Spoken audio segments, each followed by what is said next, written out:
مظفر گڑھ کے S H O خرم ریاض نے ویڈیو بیان جاری کر دیا۔ خرم ریاض ایس ایچ او مظفر گڑھ سٹی کہتے ہیں کہ جمشید دستی کے گھر پر پولیس نے کوئی ریڈ نہیں کیا، نہ ہی پولیس وہاں پر گئی ہے اور نہ ہی ہمیں اس سلسلے میں کوئی باہر کی پولیس نے اطلاع دی ہے۔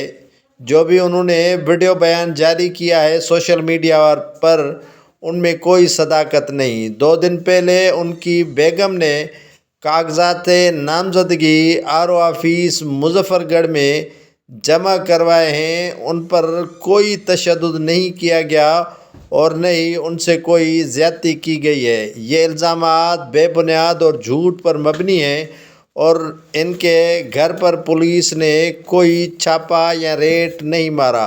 ایس ایچ او مظفر گڑھ کا کہنا ہے کہ اس طرح کے جھوٹے الزامات لگائے گئے ہیں کہ ان پر تشدد کیا گیا ہے یا ان کے گھر پر ریڈ کیا گیا ہے۔ پولیس نے ان کے گھر پر کوئی ریڈ نہیں کیا ہے اور نہ ہی ان پہ کوئی تشدد ہوا ہے۔ یہ جھوٹ پر مبنی سوشل میڈیا پر ویڈیو چلائی گئی ہے جو پولیس کو بدنام کرنے کی ایک کوشش کی گئی ہے۔